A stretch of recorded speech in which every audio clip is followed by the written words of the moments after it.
Welcome to episode 54 of My Views Extended. I'm your host, Nadia, and thank you for joining me on this first episode of 2017. You can listen to My Views Extended, the podcast, at nadiadanelle.com, my blog, or on YouTube where closed captioning is available, sometimes completely, other times not so much. I do the closed captioning on my own, and time can be limited for various reasons, so it will not always be perfect, but I'll do my best to make it as complete as time permits. My YouTube channel name, if you do want to check that out, is Nadia Donella, Nadiadonella. Your listens, your shares, and your likes of this podcast on either format are very much appreciated. You can just go directly to my blog, or if you listen on YouTube, sign up is free and just takes a couple of minutes to subscribe, and you can just click that notification button on the page to know when I upload a new podcast through that medium.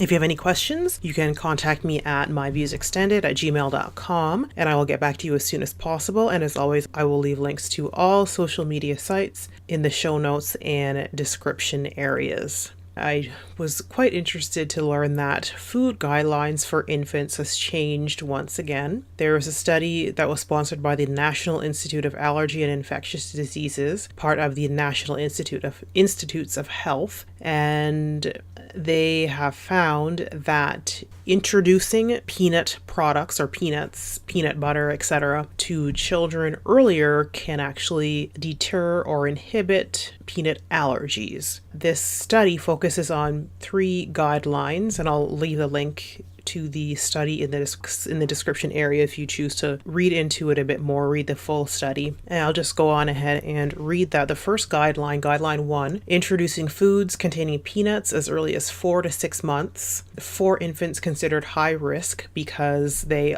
already have severe eczema, egg allergy, or both. And it's not a funny thing, but at the same time, as I was reading it, I was picturing the kids, like, you know how dogs, when they have the peanut butter and they're like, their jaws and their mouth is stuck together. I get to see a baby with their gums just gumming a little dab of peanut butter in between their gums. Anyways, that was just me. Guideline 2 suggests that infants with mild or moderate eczema should have peanut-containing foods introduced into their diets around 6 months of age to reduce the risk of peanut allergy. And guideline 3 suggests that infants without eczema or any food allergy have peanut-containing foods freely introduced into their diets. So they don't specify an age, so I guess whenever. But I did realize that I did notice that pediatricians are now saying that you can introduce foods sooner, like around that 4-month mark, which is interesting. Every child is different. 4 months seems a bit young for food. But anyway, do what you want. Listen to your pediatrician. Don't worry about me. Yeah, it's just interesting. We all know, well, most of us know someone who has some mild or severe food allergy or intolerance, although this focuses on allergies. And I can only imagine how scary that is as a parent to know that something so common as peanut butter could potentially kill your child. I mean, it's, even if you take away the peanut butter from, the basic peanut butter sandwiches that kids can take to school, or peanut butter and crackers, or peanut butter on celery, peanut butter on bananas, or, there's peanut butter, people put peanut butter in smoothies. A lot of restaurants cook with peanut oil because it's makes things taste delicious and it's cheap. Yeah, it's scary that it's just a very common food, and so many products are derived from peanuts, even if you're not eating the straight peanut. I don't know if I'd be able to trust that another person would be as vigilant as I would be in keeping peanut products away from my kid. That's scary. I don't ever want to find out, but I guess this research is helping to hopefully eliminate that. So even if you do have an allergy, that it won't be severe enough to kill you, close up your throat, or stop your heart, or put you in, that it won't kill you.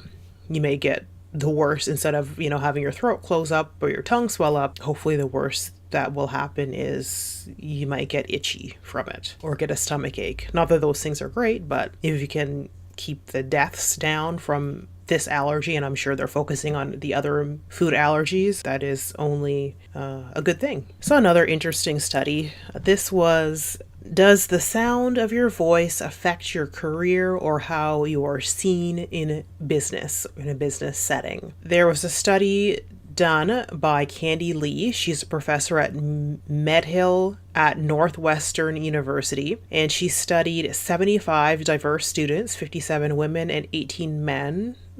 Although not quite so diverse with 57 women to only 18 men. But anyway, in this study, she wanted to see, does the voice affect how people view a person in their career when it comes to career advancement or in leadership? So each student listened to audio of a voice reading a script of a company leader speaking to an employee. Each student was randomly assigned to hear only one voice reading the exact same script. Though the participants were not given any information about the leaders, aka the voices, the same script was read by one of the following: a white man, a white woman, a black man, or a black woman. Basically, what the study found was that there was an unwillingness among male respondents to work for female leaders, regardless of how high the female's leadership skills were ranked. And the outcome of that was basically to be comfortable with women as leaders. Women have to be able to balance toughness with likability in a way that men don't. So a man could be tough, but he doesn't necessarily have to be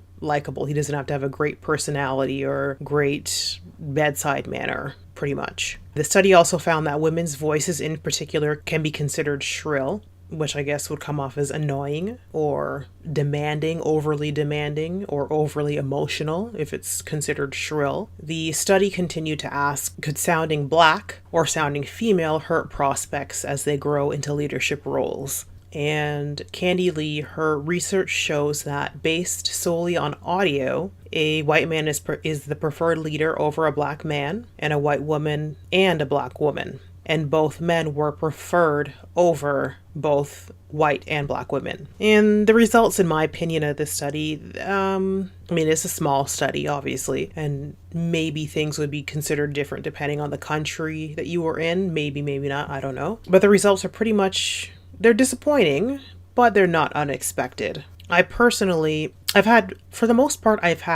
a couple of crappy bosses, but for the most part, I've been really lucky that I've had really good male and female bosses, and I've had really great female bosses. I've never had a female boss who was, I don't know. I've never had bad. I've had both good male and female bosses. I don't like overly emotional in anything. It doesn't matter if it's a male or female. I just don't like overly emotional bosses. I think I've had both. If I'm thinking back, I've had both. Some are very neutral, kept it very professional, and I appreciate that. I don't need to hear about what's going on at home, or I don't need to hear about all that. Just do your job, and if you're trying to get a point across, I think it's kind of better to not be as emotional as a boss, as a leader. But of course, every scenario is different.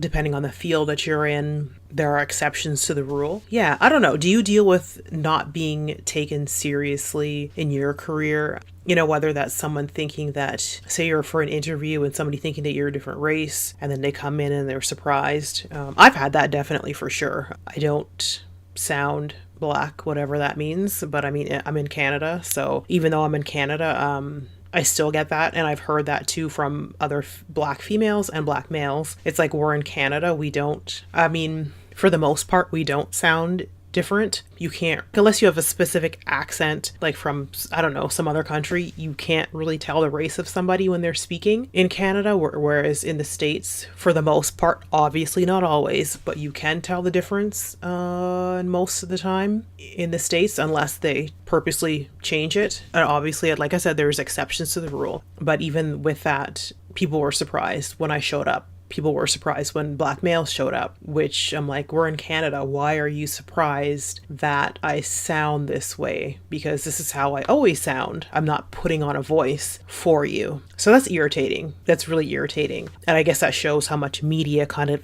can influence people, because even though we're in Canada, they're expecting black people to sound like the stereotypical American black person, but that's not how we sound, if that makes sense. Anyway, so yeah, another thing. What was I saying? Oh yeah, do you deal with not being taken seriously in your career? So race issues, sounding different than your race, sounding older or even younger than you are. For example, some people just, I don't know, whatever, they just sound older, and then when you meet them, you're like, oh my gosh, you're like 20 years old, when they sounded like they were 50. Or you hear somebody and they sound really young, and then you meet them and they're like, oh, they're and I'm not saying that 55 is old, but say they're 55, but they sound like they're 20, for example, whatever. For whatever reason, they just sound younger, and maybe the vocabulary that they use is a little younger. Having that inflection at the end of your voice, a lot of women tend to have that, and I think I do that. I try not to do that because I don't like how it sounds, but that having that inflection where you end a sentence and it kind of goes up in like a question mark instead of just ending your statement, that kind of annoys me. And not that I wouldn't hire somebody because of that, but I would like, are they asking me, or are they telling me, or are they confident in what they are doing, or what, the knowledge that they have of something? That would make me think twice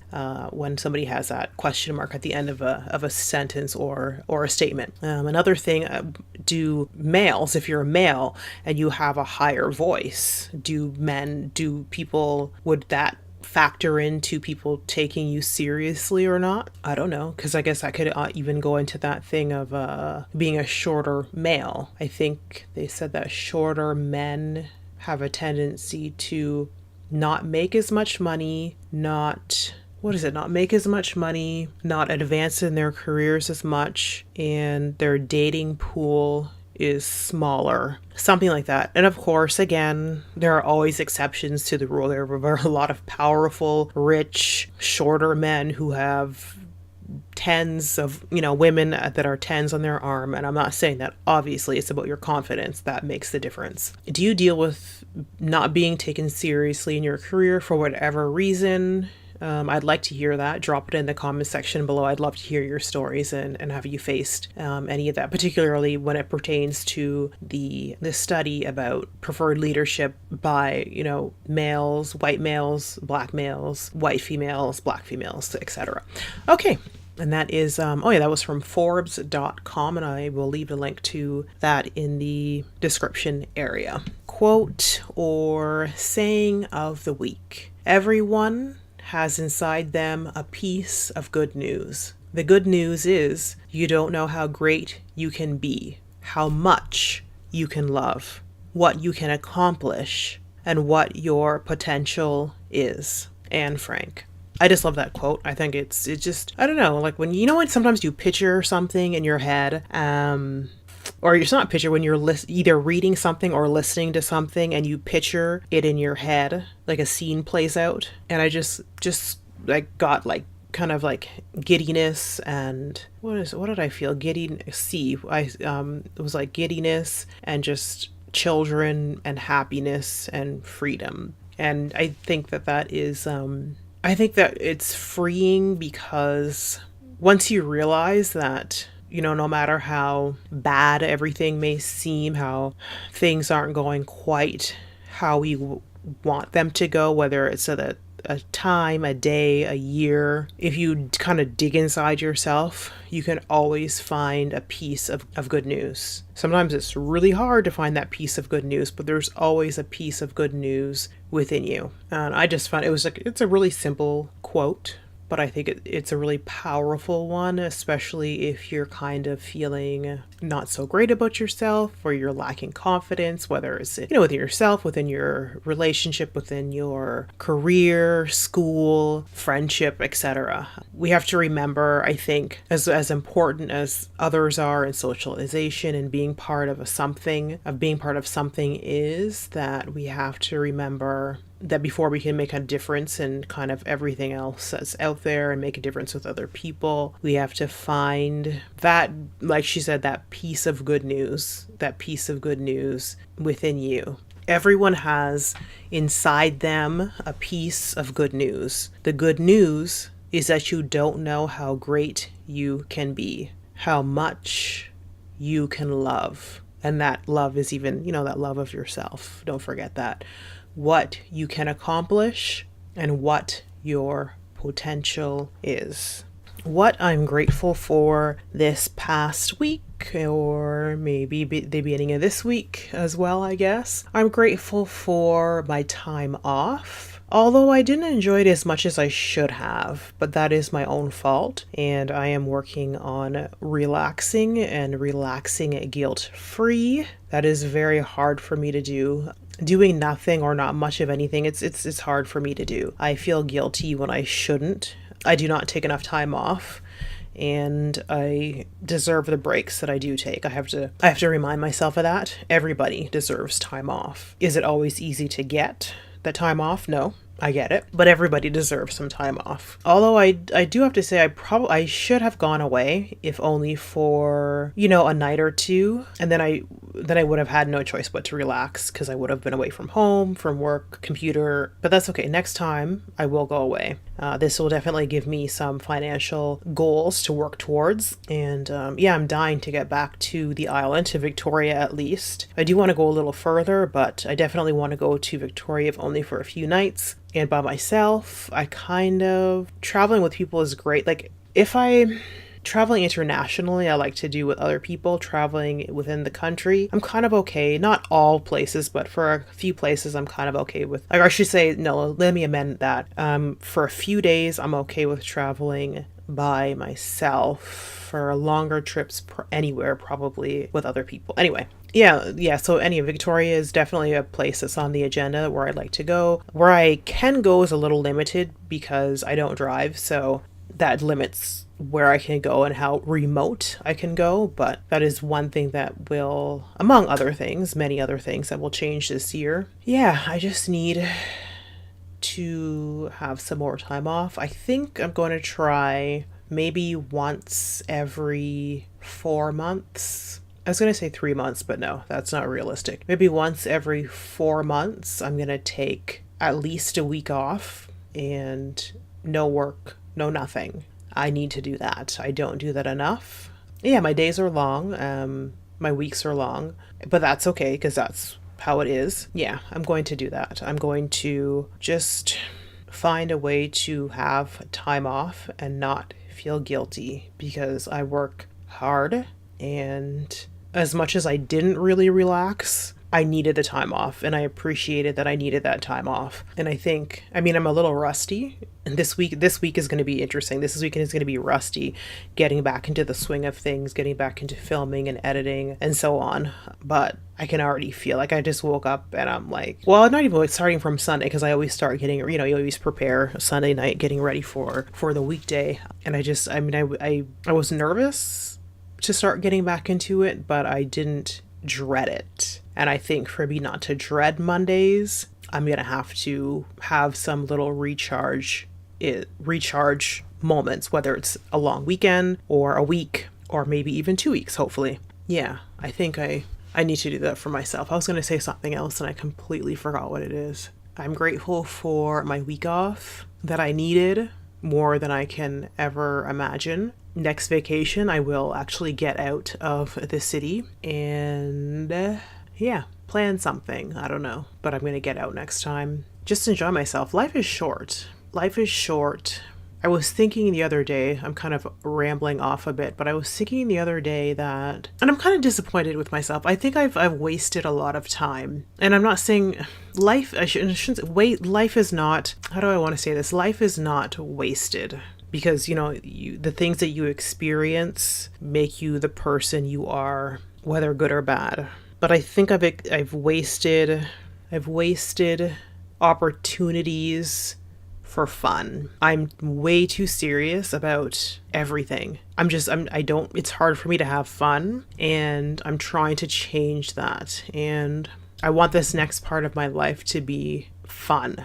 Not irresponsibly fun, I'm not irresponsibly fun, just fun and more spontaneous, and just live and not always think about the what ifs responsibly. I'm not going to put myself into debt or put my health at risk or anything like that, but just enjoy life. I don't do that. I'm so friggin' serious. Sometimes I annoy myself at how serious I am. I need to enjoy life. That's another thing that I guess I realized this week off because I had a lot of time to think. I didn't really get to read anything because the few books that I did borrow from the library, I started reading them and I was like, I'm not enjoying these books at all. So anyway, I'm going to see if I can... Yeah, I did enjoy the books that I read, but I have some more books to borrow and I'll see if I enjoy those because that was one of the things I wanted to get checked off of my list of this past week and I didn't get that done. Because I just didn't enjoy it, and it's like food. If you're eating something and yeah, it's chocolate cake, but if it's not a good chocolate cake, why waste the calories? So the same thing with a book. If I'm not enjoying a book after I give it a couple chapters, and if by the third chapter I'm not enjoying it, I stop reading it. Why waste my time and my brain with something that I'm not enjoying? Yeah, if it's not necessary. If it's like a business contract, obviously I have to read it. But if it's a book that I borrowed from the library, let it go. So yeah, I'm going to enjoy life more from now on. This isn't a 2017 thing. This is a damn it, you're getting older and you need to loosen up and enjoy life and just have fun more often. Laugh more often, do spontaneous things more often, go on vacation more often, have a blasted vacation more often. Like, oh my gosh. I'm so straight-laced sometimes, I annoy me. Anyways, so that is it for this week. Thank you so much for tuning into episode 54 of My Views Extended. I would love to hear feedback and comments of what you think of this podcast and the topics that I've discussed this week. You can drop your questions or opinions respectfully in the comment section, and I will get back to you as soon as possible. Obviously, if you're totally disrespectful, forget it. You can listen to My Views Extended at NadiaDanella.com and on YouTube at Nadia Danella, where you can subscribe, like, rate, and or leave a comment, and where closed captioning is available. I will leave links in the show notes, and as more listening platforms are added or changed, I will let you know. Until next time, this is Nadia. I'ma be happy. I'ma be good. You better believe it. I'ma be happy. I'ma be good. Get that understood. I'ma be happy. I'ma be good. You better believe it. I'ma be happy. I'ma be good. Get that understood. I'ma be happy. I'ma be good. You better believe it. I'ma be happy. I'ma be good. Get that understood. I'ma be happy. I'ma be happy. I'ma be good. I'ma be happy. Get that understood. Get that understood. I'ma be alright. I'ma be okay. Any minute I'ma be stacking chips so high, so Pringo free to lazy. We don't need no architect for our marketing. I could be all up on Wall Street with Parker Monopoly, making some know if your spot is left vacant, it's gotta be taken. Anyway, boo, since we done with that prelude, let me put you up on some philosophy. Professor Hayduk would not even say to you. I like how that smile that you're making, creating the world that's around you ain't great to you. Did you know that? Girl, your hair so long that you grow that. Quarterback that back, baby, throw that. Once I put some ice on your hand like I broke that. Hold that. That's the whole word in your hands, grow that. That's the same word that you made in your head when you laid in your bed waiting for me to wrote that. I mean, write this psychic you are a creator, you is. Yell out your blessings and wait on your gifts. Stardust will harbor the carbon you give. So I'ma be happy cause I'ma still live. I'ma be happy. I'ma be good. You better believe it. I'ma be happy. I'ma be good. Get that understood. I'ma be happy. I'ma be good. You better believe it. I'ma be happy. I'ma be good. Get that understood. I'ma be happy. I'ma be good. You better believe it. I'ma be happy. I'ma be good. Get that understood. I'ma be happy.